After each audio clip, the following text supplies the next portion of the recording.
That last start, you said to characterize it as frustration would be an understatement. So after bouncing back the way you did tonight, how would you characterize the feeling? Relieved more than anything. I just think the extra time that we had, I was able to kind of just completely break down kind of what was going on.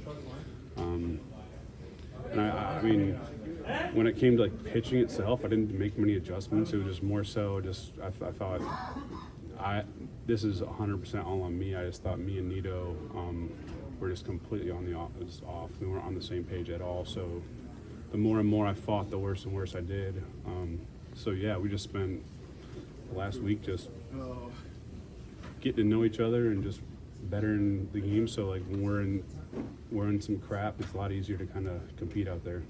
After that, it might have been the first double play, but I saw you specifically point to Nido, say great pitch there. Was that something? Do you remember that moment? Was that something that he called specifically? He had an unbelievable game. Again, it's a lot easier when he knows what I like to do in every count. And I really regret not doing it a couple weeks ago, but I just didn't know. Haven't really dealt with this kind of thing. So yeah, I made a key judgment error that lasted a couple weeks. So tonight was just early in the count, we were on the same page. Late in the count, we're on the same page, and it was freeing.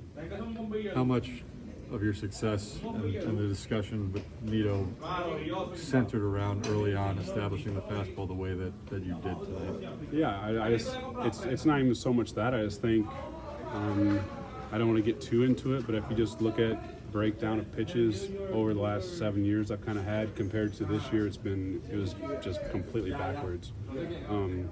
So yeah, like I said, I was pitching out there for the last couple of weeks, and it was more frustrating. And the more and more I fought, the worse and worse I did. And so like I said, we just got back on the same page. Was that something he pointed out to you? I'm not going to name names, but there was a couple people in here. I'll name one, Canna. Canna was like, he's seen me the most by far out of everybody, and it was more so just like, you're not pitching like yourself at all. So yeah, so I just, like I said, just broke down everything. Is that just kind of like a drift towards that you weren't really even aware of while it was happening? Because earlier this year, you were obviously having success. Yeah, I think throughout spring, it was basically me and McCann, and I was really comfortable with him. And then when he went down, I just thought over the last couple games we'll get on the same page, but it just never happened. But again, I totally blame myself, and honestly I apologize to Nido and Azika, because I feel like that should have been such an obvious thing to do, but I just didn't do it. So yeah, like I said, the more and more I fought it, the more and more, or fought like another team kind of thing, and kind of the catcher, the worse I got. And I'm really thankful for kind of 2 off days to kind of just reset, just analyze what was going on and just reset.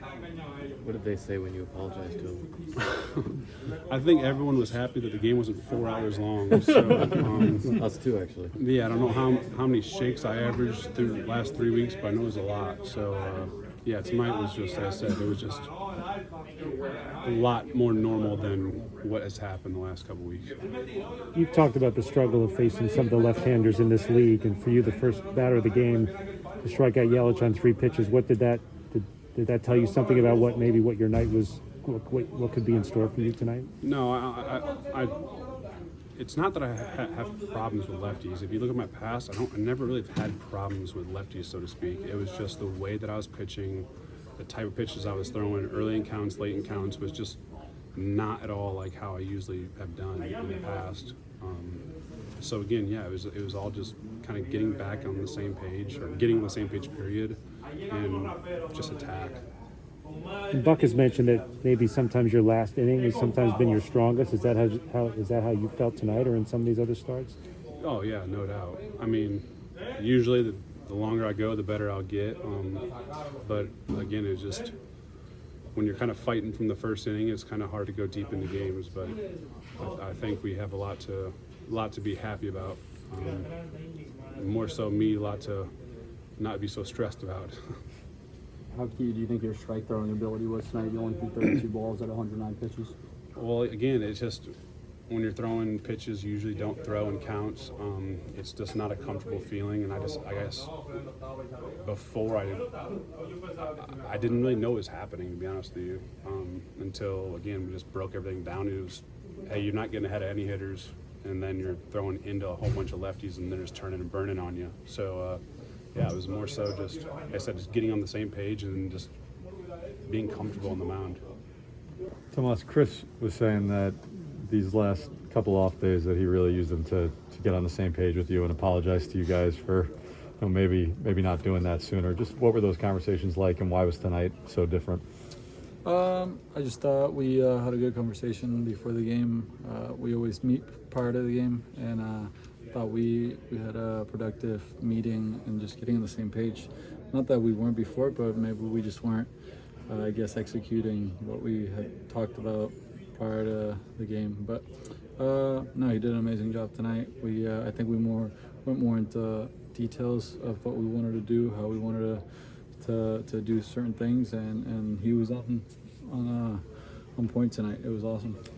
He took the blame, put it solely on himself, said that he felt uncomfortable out there, but it was because he hadn't really communicated exactly what he wants to do.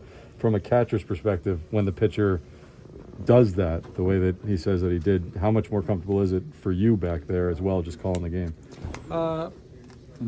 You always appreciate it when somebody says something like that, but it's not just him. I think it goes both ways. It goes both ways, and we're both to blame there. Thankfully it's in the past, and we learn from that. It's better that to happen now, and that way we can learn from it, get on the same page, and have nights like tonight. What is the biggest difference for you with a night like tonight for him versus when he's been struggling? Just getting ahead, strike one. You get ahead and attack these hitters. You put them in a much uncomfortable position. When you get strike one, curveball was working. I thought we threw a lot of sinkers, curveballs, and moved the fastball around. When did he seek you out for those extra conversations between starts? I can't pinpoint. We have a lot going on, but we just had a conversation. That's all that matters. I guess but it was more than the regular pregame conversation today. It was something between the two starts. Just we talk. I mean, we were together every day, Sure. all day. So it wasn't anything like we went out of the way and really made an issue or a big deal about it. So we just how we meet every time, and we talk about starts. Sometimes we have better conversations, and today prior to the game it was more detailed, and we went more into depth than before, and obviously it paid off. How much is that necessary, I guess, with a guy like him who is unique in the number of pitches he throws and even within those pitches, the variations of those pitches?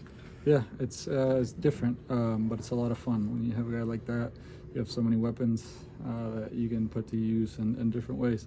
So that was another thing. Going back, there was times that I thought we were trying different things and they just weren't working. So today we went a different route and it worked.